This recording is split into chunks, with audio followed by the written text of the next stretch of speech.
Hello, everyone. I hope you're all having a wonderful day today. My name is Dalal, and welcome to Popcorn and Soda, the show where we discuss all things movies, pop culture, and so much more. As always, I want to thank each and every one of you for making me a small part of your day. Alien Romulus, the latest film in the story franchise. At this point, it's been going on for 30 years at least.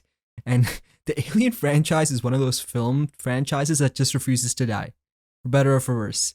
Uh, you've got things like Terminator, you've got things like Predator, and you've got Alien, where literally every 3, 4 years or every 5 years, you'll get a new filmmaker taking a stab at it and trying to reinvent this franchise.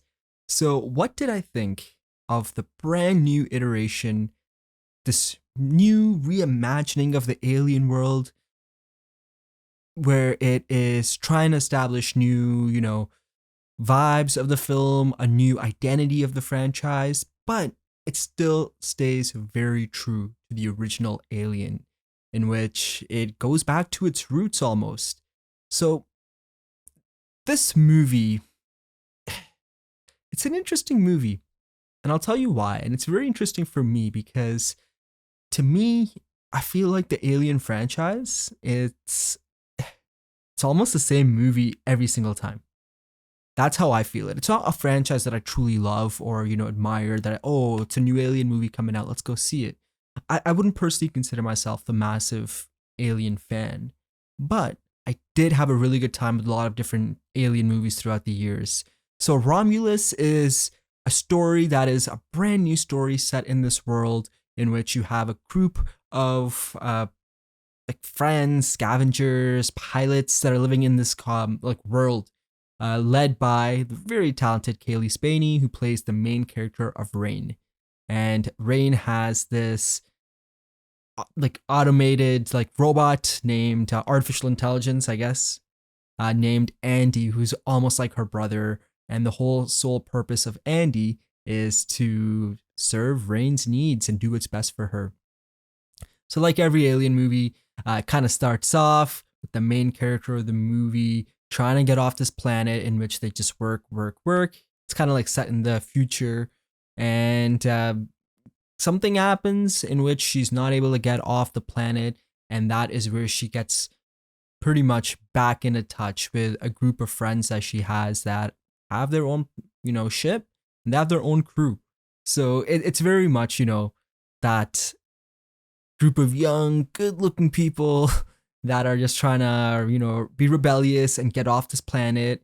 And that is where it starts to get interesting because they find that there is a mother base that's floating right above their planet that may have the resources they need to get off this planet. And to them, it's like, hey, if we're not going to fly up there, steal what we need to steal and get off this planet, someone else will. And that's where the opening of the movie really hooked me because I was like, okay, cool. We all know what's going to happen. Let's be real. The second they get on to that ship, things start going sideways. So, and that's where the story really begins. So, as always, let's start and talk about the things that I really liked. And there are quite a few things that I really enjoyed about this film. Number one, this may be one of the best looking films I've seen all year. By far, the cinematography is top notch. The space scenes feel like something out of Interstellar. And that's one of the highest compliments I can ever give a film because when you have a maestro like Christopher Nolan filming just things practically, it adds so much more. And that's what I love about this movie. The cinematography and the practicality of the film. The sets feel like real sets, and the actual alien, the xenomorph, the face huggers, they were practical in as many ways as they could actually make them practical. So it's a very, very beautiful movie. You cannot take that away from this film. It's one of the best shot films I've seen all year. Number two is the cast, and of course, led by Cailee Spaeny, David Johnson, who plays Andy. This is such a great cast because they all, you can tell that they're friends and they all have different relations with each other. Some are dating, some are just friends, some are related. And I just love the chemistry between all the characters. And I think that's at the core of any movie is when you have a good cast and who can inhabit these fictional characters, it just makes the journey of the movie so much more interesting. So honestly, the highlight of the film, Cailee Spaeny, she is gonna be a mega star. She is such a talented actress. I just loved her performance as Rain, who is the central lead of the film. So A, the cinematography, B, the cast, and C, I'm gonna give a big shout out to the director, Fede Alvarez, because what he did in this film is he took a franchise that was kind of on its last legs. The last few Alien movies have not been that good. The last Alien movie that I actually liked was Prometheus, and that wasn't necessarily even truly an Alien film. It was kind of set in the world of Alien. And Fede Alvarez, much respect. And the reason why I say that is you can see the love that he poured into this film. You can tell when this is a passion project for a filmmaker, and this definitely was. And I love that because you need those kinds of directors and creatives to breathe new life into these iconic franchises. So, just from everything, like I said, for the practical effects, the way the film is shot, the narrative of the film, you could see that a lot of love went into this movie. So those are some of the things that I liked. Now, inevitably, as all movies, art is subjective. There are things that just didn't click with me and didn't, work for me. And I think the biggest thing at its core that did not work for me is I've seen this movie before. Every single alien movie kind of goes down this route where they go to space, something goes wrong, one by one, another one bites the dust before, the main lead is still left standing. And, it's just how much more can we kind of see that story repackaged with different characters, different casts, different settings? You literally know what's going to happen in the first hour, 30 minutes of the movie. And those to me are the movies that, we're just kind of like, oh, all right, this again. The second I left the theater, I just felt like I've seen this film. And that's not to take anything away from what Fede Alvarez was trying to do or the amazing cinematography or the cast. But I think this is more so of an alien fatigue problem where it's always the same thing. You might love it, and I hope you do, because you know what? Like I always say, movies are an investment of two things, your money and your time. And those are two things you can't necessarily always get back. So it just, something about this franchise just cannot resonate with me. I've always been more of a Predator fan, but I honestly, this is a movie that's doing really well. It's getting lots of really good word of mouth, and rightfully so, because I do think there's a lot of people who are really gonna like this movie. People that maybe have never even seen an Alien movie, and if this is their introduction to Alien, bravo, you're gonna have a great time with this film. But for someone like myself who's seen like 5, 6 different Alien films, it just feels the same every time. So I don't know if that means that they need to kind of reinvent it again, because I don't know if that's necessarily what they want to do, because this movie, by all means, seems like it's going to be a big success.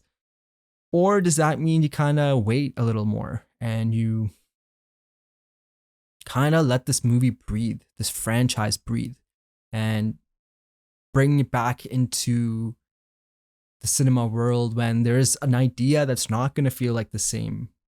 The ending of the movie, again, we don't get into spoilers, but it does leave things open-ended where they can potentially have a sequel.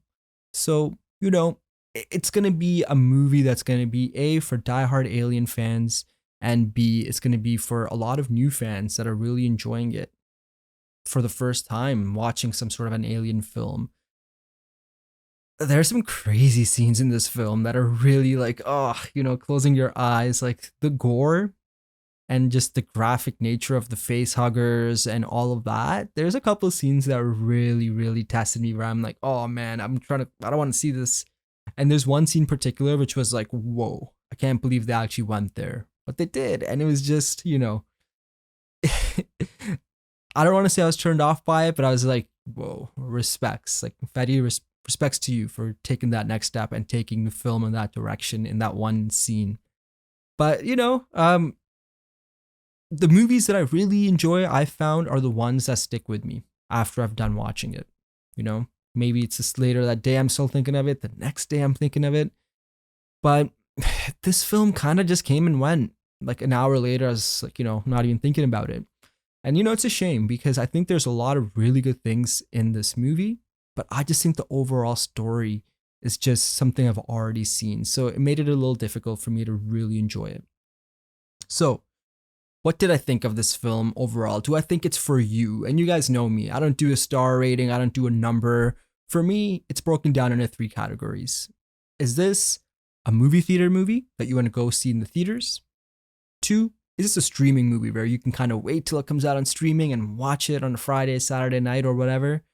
Or 3, is this like a rainy day movie where it's like, you kind of just can't find anything else. You turn it on, half the time you're not even paying attention, you're on your phone. Personally, I think this is in that sweet spot of right between a theater and a streaming movie. And I'll tell you why. The reason why I'm saying it's in that sweet spot is because to me, truly, I would be okay watching this film at home. I truly would be.